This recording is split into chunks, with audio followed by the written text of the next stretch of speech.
Did LeBron James undercut his general manager or his teammates? Cooper Kupp doesn't know if he's staying with the Rams, and USC adds offensive skill to their recruits, and this one might actually stay. Good morning. I'm James. This is your daily dose of sports and snark for the greatest sports city in the world, Los Angeles. This is the Faithful Angelenos Morning Report. It is January 21st, 2025. I am back in Portland for work. Now, for many of our new subscribers, I want to introduce myself a little bit. I'm a former sports writer, primarily worked for Gannett News Service. I was laid off after 25 years in journalism. Now I'm in a different profession. So running this show does two things. One, I get to talk LA sports with you. And two, it keeps me out of the strip clubs while I'm on the road. So for that, I thank you for that. Now we're going to do our best to keep you informed. And if you like being in the know about LA sports, clickety-clack the like button. Clickety-clack the subscribe button. There's a notification bell. Hit that. It'll let you know when we drop new content. Sharing is caring. Let people know we exist. And by all means, comment. Now, before we go through the news and notes, a quick look at the scoreboard. Chicago 112, Clippers 99. Norman Powell scored 27 points. But let's just be real. It's hard to win on back-to-back nights in the NBA. Bad night over at Crypto.com as well. Pittsburgh 5, Kings 1. Adrian Kempe scored his 23rd goal of the season. The Kings just look flat as hell. Meanwhile, today, Washington's in town. They're going to play the Lakers at 7:30. And 18th ranked Wisconsin is going to be playing UCLA basketball at 6:30. What do you say we get to the news? Quote, "Nothing is going to be easy for our team." That's what J.J. Redick told the scribes after the Lakers lost to the Clippers on Sunday. Now, that might sound like typical us against the world coach speak. But if it does to you, know this. LeBron James took that quote like a football and ran like hell with it.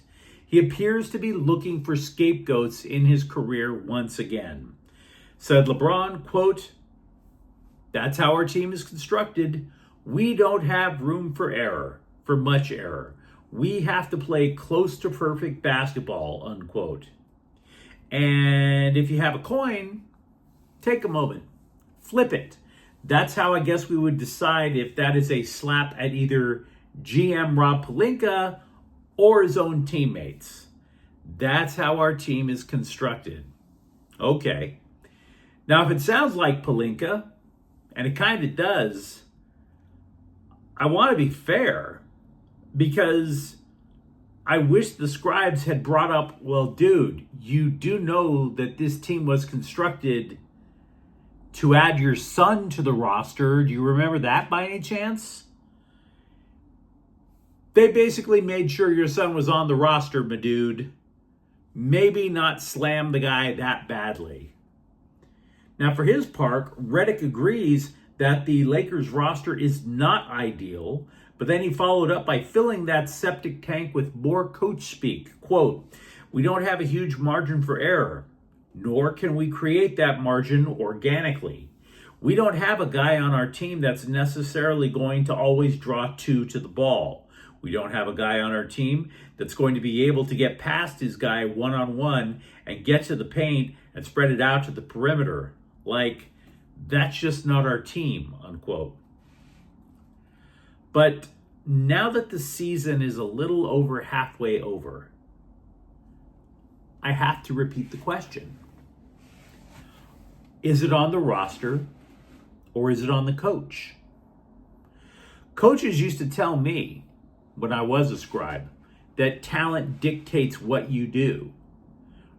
If you don't have a certain type of talent to play in a certain type of way, don't play that way. You're sabotaging your own team. Figure out a different plan, right?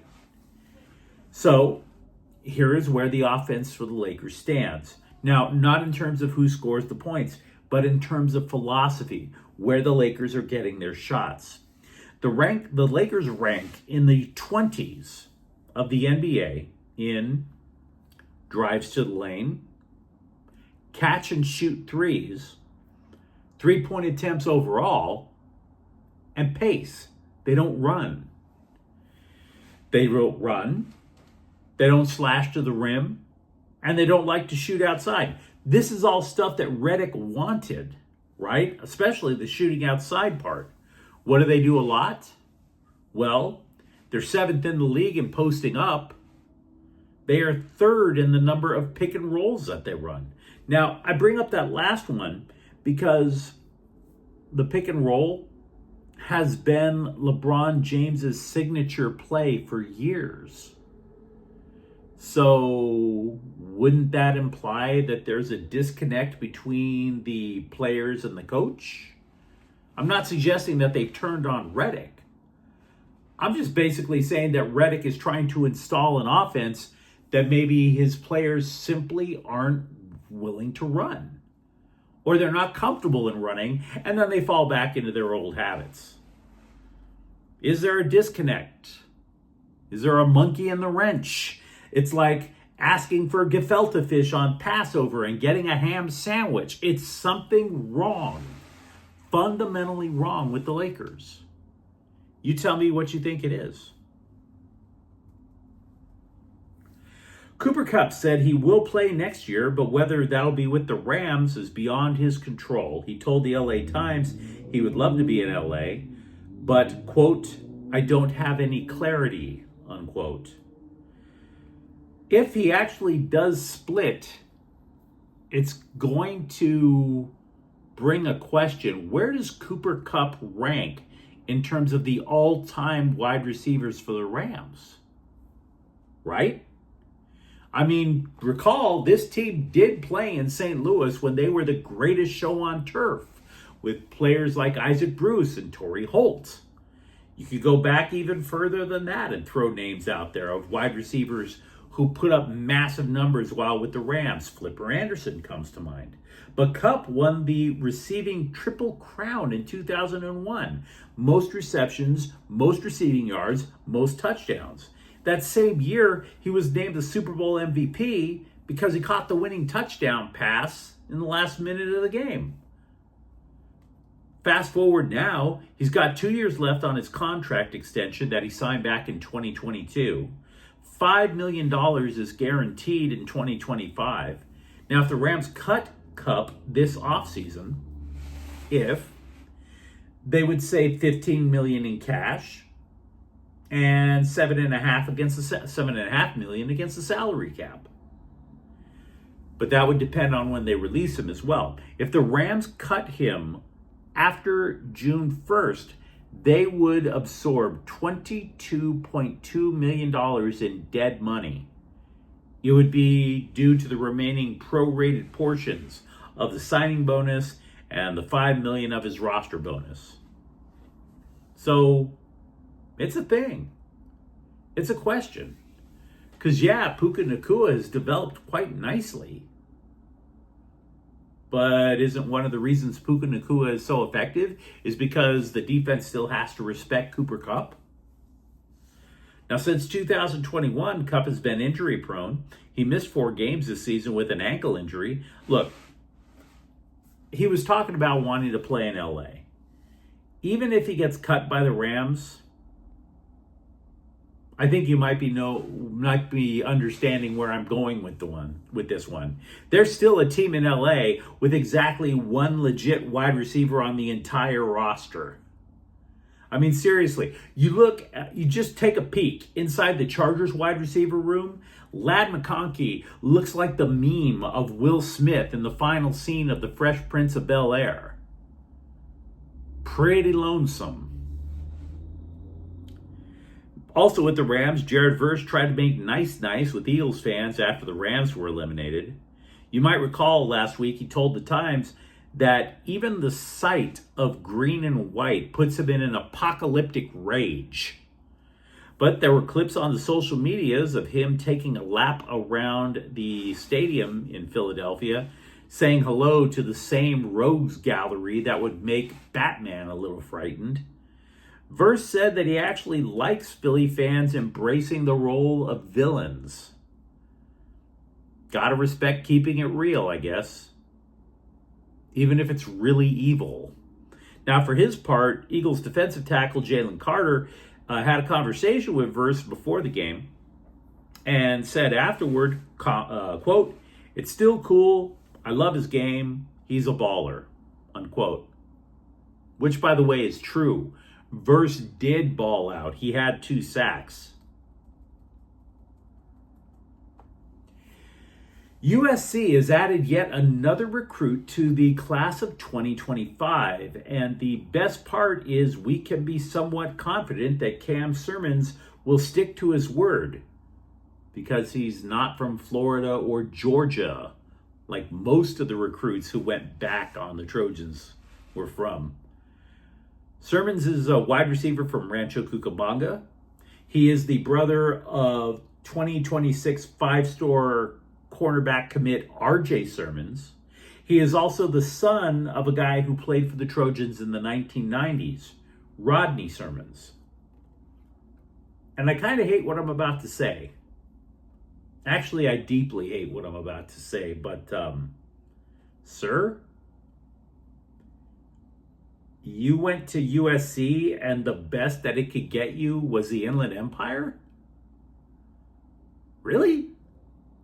Don't get me wrong. I grew up in San Bernardino, right? But when you grow up in the IE, your primary focus in life is doing whatever it takes to get the hell out of the IE. I mean, if I went to USC, I went to Cal State San Bernardino. If I went to USC, I would be weeping tears of joy. I would just be looking at the mattress and the everything around there that says I'm a student at USC. I would be weeping. I'd be like, my God, I made it. No more gunfire for me. You go to USC though, and you wind up in the 909? Now, Cam Sirmons does have game. He recorded 37 receptions for 765 yards, but he also had 1,200 all-purpose yards, so he is a double threat. Scored 7 TDs in 11 games. But the big thing is he should stay. Because if you remember, all the other recruits that stabbed the Trojans in the back, they went back to Georgia and Florida. Why? Because Georgia and Florida have SEC schools in those states. If you head back to the IE, you're not going to your SEC. You're going to like San Bernardino Valley College or something. So he's staying. Linebacker Oluwafemi Oladejo announced on social media Sunday that he will be declaring for the 2025 NFL Draft. He'll be joining fellow UCLA linebackers Carson Schlesinger and Kane Medrano. Oladejo spent the last 2 seasons with UCLA after transferring from Cal. He posted 111 tackles, 5 sacks, 17 tackles for loss, 5 passes defensed. He recovered a fumble. He also had a pick. The Sparks have sent offers to Lee. I'll never get this name right, so I apologize up front. The Sparks sent offers to Lee Ueru and Ari McDonald. And I say that because it's morning, and what better pick me up to start your day than to hear the latest in WNBA news, am I right? But you let me know what you think in the comments thread. Talk to me about LeBron James. Is it the coach? Is it the general manager? Is it the roster? You tell me. For that matter, what are the odds of Cooper Kupp staying with the Rams? And if you enjoyed the content, don't forget to subscribe to Faithful Angelenos. We're talking LA sports every single day here. Thank you for watching. I'm James. We'll be back tomorrow. Faithful Angelenos is a Kian Cortel Queso production. Take care.